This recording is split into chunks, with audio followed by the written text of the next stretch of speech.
Bonjour à tous. Alors aujourd'hui j'aimerais vous parler d'un sujet nous concernant tous et qui est tout à fait d'actualité puisque nous sommes en pleine période de Soukhot dans une souka. Il s'agit donc de sortir de sa zone de confort. Donc alors certains d'entre vous ont déjà entendu cette notion et pour certains c'est peut-être la première fois. Pour cela on va d'abord définir qu'est-ce que la zone de confort. Ce qu'on appelle traditionnellement la zone de confort, c'est cet ensemble d'activités, d'habitudes, de comportements qui nous sont familiers et dont on n'ose pas sortir. Car souvent, il est rassurant de faire ce que l'on connaît déjà. Mais c'est surtout par peur des jugements extérieurs, par peur d'échouer. Le psychologue Abraham Maslow nous explique très bien la nécessité pour nous d'avoir et d'être dans une zone de confort au travers sa pyramide des besoins. Donc la pyramide des besoins de Maslow, elle s'affiche maintenant sur votre écran. En fait, vous voyez, pour chacun de ces besoins, il nous faut mettre en place des formes pour nous apporter la garantie de l'obtention de ces besoins et la sérénité qui en résulte. C'est le côté positif de notre zone de confort et sa raison d'être.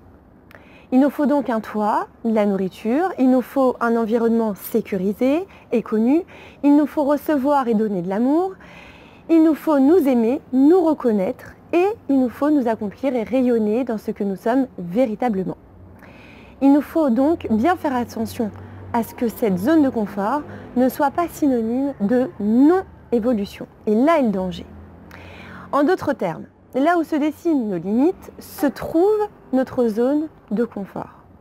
Sortir de notre zone de confort, c'est par conséquent repousser nos limites. Nos limites, elles se définissent bien souvent par nos croyances limitantes et nos peurs enfouies. Et puisque notre cerveau ne fait pas la différence entre le réel et l'imaginaire, nous voyons bien que dans la réalité, nos peurs sont très souvent exagérées. Maintenant, quel bénéfice nous avons à sortir de cette zone de confort? Alors d'abord, nous devons comprendre, nous avons tous un potentiel à réaliser. Nous avons tous quelque chose à apporter au monde. Nous avons tous un impact les uns sur les autres et nous avons tous le devoir, je dirais même la responsabilité de dévoiler ce potentiel. Et nous devons donc faire attention de ne pas le laisser ni en veille, ni en sommeil, mais bien de le dévoiler, de le laisser s'exprimer. C'est d'ailleurs ce qui nous donne une véritable satisfaction intérieure, ce qui nous rend véritablement heureux, la capacité à exprimer qui nous sommes véritablement.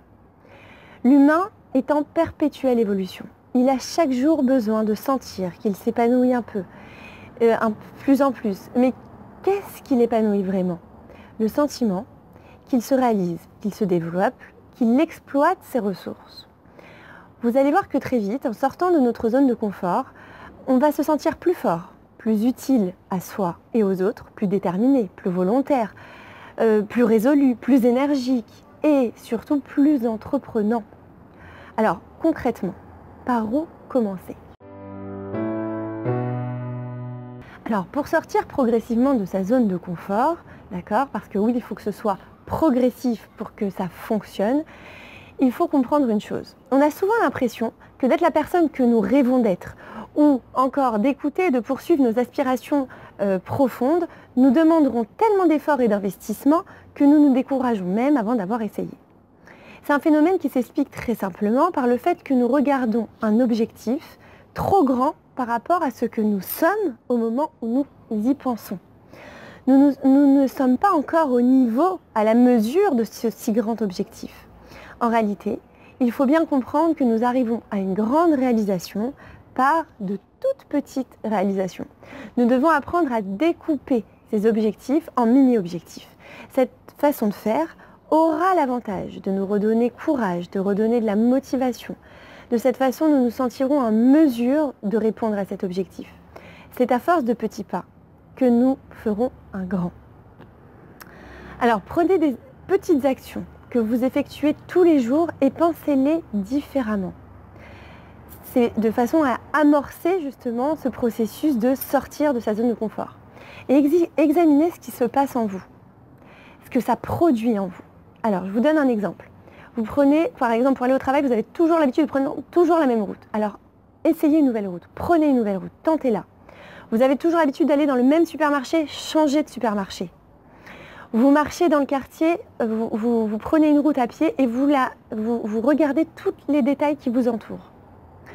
Vous avez l'habitude de cuisiner toujours les mêmes plats, essayez de nouveaux plats, innovez, inventez au risque même d'échouer.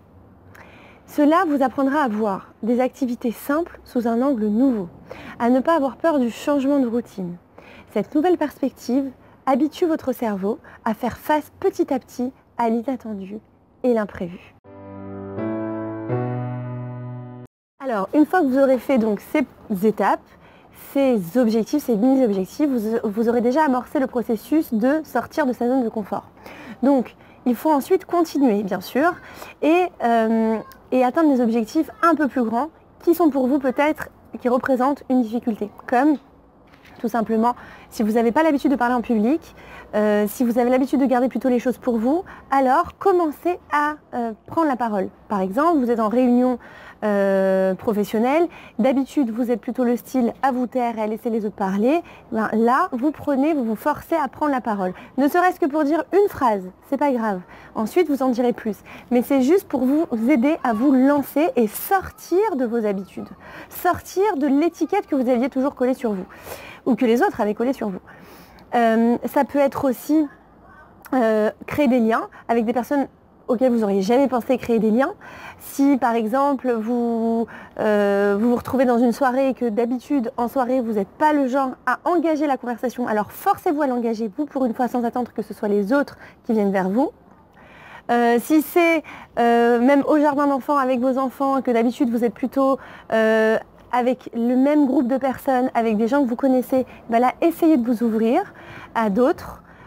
Si même, parfois on est dans un pays où on ne parle pas la même langue, vous êtes francophone et ça parle anglais ou hébreu ou ainsi de suite, et ben vous allez vous parler avec les gens qui ne sont pas forcément de la même origine que vous. Vous voyez, tout ce genre, donc là je vous ai donné des petits exemples, mais vous savez ce qui pourrait vous sortir de vos limites, vous savez de quoi vous avez l'habitude, donc c'est toujours la même idée, sortir de vos habitudes. Vous observez dans un premier temps évidemment, et ensuite vous dire voilà, là j'ai pas l'habitude de, je vais essayer d'amorcer le processus, pas tout de suite, voilà, prendre la parole en public devant 100 personnes, on va pas se lancer comme ça, on va y aller en douceur. On va commencer d'abord par parler devant 3 personnes, 4, 10, 15, vous voyez, donc regardez cet exemple en tête et appliquez-le pour d'autres exemples plus révélateurs dans votre vie. Voilà. Donc c'est comme ça, en commençant les imprévus, en sortant des sentiers battus, qu'on apprend à sortir de la zone de confort et à se sentir grandi de cela. Je vous remercie et vous dis à très bientôt.